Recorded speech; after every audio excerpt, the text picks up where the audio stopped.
ನಾನೇ ಮನೆ ಬಿಟ್ಟು ಕೊಟ್ಬಿಡ್ತೀನಿ. ನಿನ್ನ ಸೊಸೆ ಎದುರಿಗೆ ನಾಯಿಗಳು ಹುಡುಗಿಗೆಲ್ಲ ಬೈದಿಟ್ಬಿಟ್ಯಾ? ನಿನ್ನ ಸೊಸೆಗೆ ಪಂಚ ಪ್ರಾಣ. ರೋಗನ ನೋಡಿ, ನಾನು ಮತ್ತೆ ಹೇಳ್ತಾ ಇದ್ದೀನಿ, ಇವತ್ತೇನಾದ್ರೂ ಒಂದು ಮನೆ ಒಳಗೆ ಕರ್ಕೊಂಡ್ಬಂದ್ರೆ ನಾನು ಅದಕ್ಕೆ ಪೊರಕೆ ಸೇವೆ ಮಾಡೋದು ಅಂತ ಗ್ಯಾರಂಟಿ.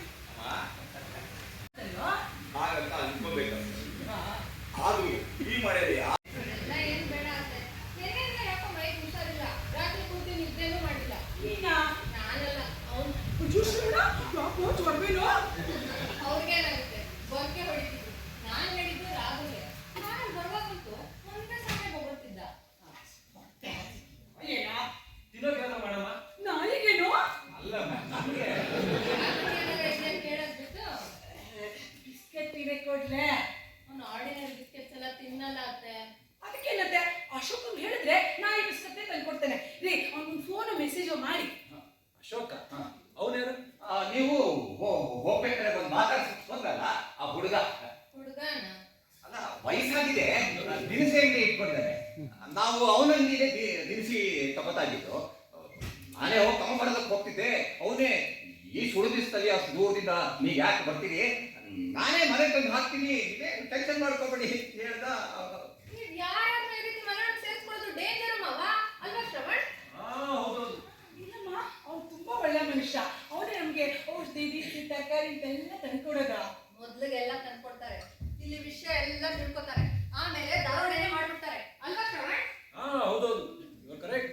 ನಾನು ನನ್ನ ಮಾತೇ ಕಿವಿಮೇಲೆ ಹಾಕೊಳ್ಳೋಣ ಅಂತಾರೆ. ಶಾಲು ಇಲ್ಲಮ್ಮ, ಅವನು ಯೋಗ್ಯ, ನಂಬಿಕೆ. ಸರ್ಕಾರಿ ಸೇವೆ ಇವ್ರಿಗಟ್ಟ ನಮಗೆ. ಇವ್ರಿಬ್ರು ಅದೇನು ಹೀಗೆ ಹೊಡ್ಕೊತಿದ್ದಾರೆ. ಅದು ನಿನ್ನ ಮಗ ಯಾಕೋ ಶೇರ್ ಮಾಡಿದ್ದಾನೆ, ಈ ಕಂಪ್ನಿ ಬಹಳ ಚೆನ್ನಾಗಿದೆ, ತಗೊಳ್ಳಿ ಮೇಲ್ ಹೋಗುತ್ತೆ ಅಂತ. ಅದು ಮೇಲ್ ಹೋಗೋದು ಕೆಳ ಹೋಗ್ಬಿಟ್ಟಿದೆ. ಅಂತದನ್ನೆಲ್ಲ ಇವ್ರು ಯಾಕೆ ಮಾಡ್ಬೇಕು? ಇನ್ವೆಸ್ಟ್ಮೆಂಟ್ ಬ್ಯಾಂಕರ್ ಅಂದ್ರೆ ಏನ್ ಅನ್ಕೊಂಡೆ, ಇದೇ ಕೆಲಸ ಅವ್ರಿಗೆ. ಇವ್ರಿಗೆ ಲಕ್ಷಾಂತರ ರೂಪಾಯಿ ಸಂಬಳ ಕೊಡ್ತಾರೆ. ಮತ್ತೆ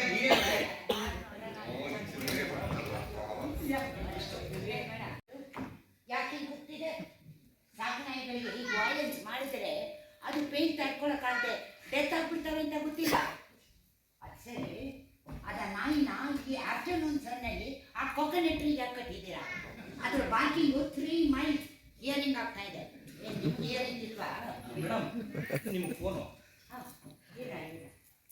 ಹಲೋ ಅಂದ್ರು ಅಲ್ಲೋ, ಚಪ್ಪಯ್ಯ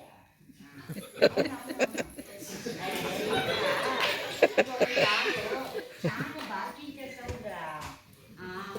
ಅದಕ್ಕೆ ನೀನು ಇನ್ವೆಸ್ಟಿಗೇಷನ್ చేసేందుకు వచ్చాడు. ಅದೇ ಅದೇ ಅದೇ పెట్టాను. Bye bye. ನಾಯಿನ ಒಳಗ್ ಕಟ್ಟದ ಏನ್ ಹೇಳ್ತಿದ್ದೆ ಮುನಿವೆಂಕಮ್ಮ? ಅದೆಲ್ಲ ಹಳೆ ಕತೆ. ನಮ್ ಮೇಡಮ್ ಇವಾಗ ನಾಗವೇಣಿ. ಮೊದ್ಲು ಬೀಡಿ ಕಸ ಗುಡಿಸ್ತಾ ಇದ್ದು, ಬಿಗ್ ಬಾಸ್ ಹೋದ್ ಕೂಡ್ಲೆ ನಾಗವೇಣಿ. ಕಾಮನ್ ಜನ ಬಿಗ್ ಬಾಸ್ ಗೆದ್ಬಿಟ್ರು ಅಂತ ಹೊಟ್ಟೆ ಉರಿಯಿದ್ದಕ್ಕೆ. ಹೌದು ಮೇಡಮ್, ಪೈನಾಪಲ್ ಮೇಡಮ್ ಇದಕ್ಕೆ ಮನೆ ಒಳಗೆ ದೇವರೆಲ್ಲ ಇರುತ್ತೆ, ನಾಯಿ ಹೇಗೆ ಒಳಗೆ ಕಟ್ಟೋದು? ಈಶ್ವರ, BBMP ರಾಯಭಾರಿ ನಾನು. ಈ ಏರಿಯಾ ಕ್ಲೀನ್ ಆಗಿ ಮಾಡಿಸೋದು ನನ್ನ ಡ್ಯೂಟಿ. ಇವರಿಬ್ರು ನನ್ನ ಮಗ ಸೊಸೆ ಶ್ರವಣ, ಐಶ್ವರ್ಯ, ಇವ್ರು ಯಾರು ಅಂತ ಅನ್ಕೊಂಡೆ. ಕಳೆದ ಬಾರಿ ಬಿಗ್ ಬಾಸ್ ಅಲ್ಲಿ ಕಾಮನ್ ಜನ ಒಳಗೆ ಹೋಗಿ ಟ್ರೋಫಿ ಹೊಡ್ಕೊಂಡು ಬಂದವರು ಇವರು. ಮೊದಲು BBMP ಕಸ ಗುಡಿಸ್ತಾ ಇದ್ದು, ಬಿಗ್ ಬಾಸ್ ಹೋದ್ಮೇಲೆ ಅಲ್ಲೂ ಅದೇ ಮಾಡಿದ್ದು. ಪ್ರತಿ ಎಪಿಸೋಡ್ ನಲ್ಲೂ ಟಾಯ್ಲೆಟ್ ಕ್ಲೀನ್ ಮಾಡೋದ್ ಬಿಟ್ರೆ ಬೇರೆ ಮಾಡ್ಬಿಡ್ತಾರೆ. ಐನೋರೆ, ನಿಮ್ಮ ಮಿಸಸ್ ಕೇಳಿ, ಹಳೆ ಕತೆ ಏನಾದ್ರು ಜ್ಞಾಪನ ಮಾಡಿದ್ರೆ 1000 ರೂಪೀಸ್ ಫೈನ್ ಏರಿಸ್ತಾರೆ ಅಂತ.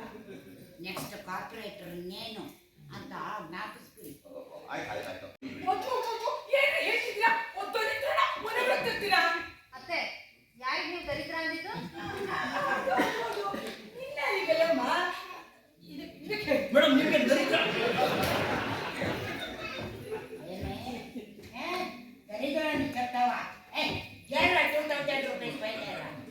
ಮನೆ ಹತ್ರ ಕಸ ಮುಗ್ಸಕ್ ಹೋಗ್ತಿದ್ದಾಗ 10 ರೂಪಾಯಿ ಕಂಡ್ಲ, 10 ರೂಪಾಯಿ ಕೊಡಕ್ಕೆ ಮುಖ ನೋಡ್ತಿತ್ತು.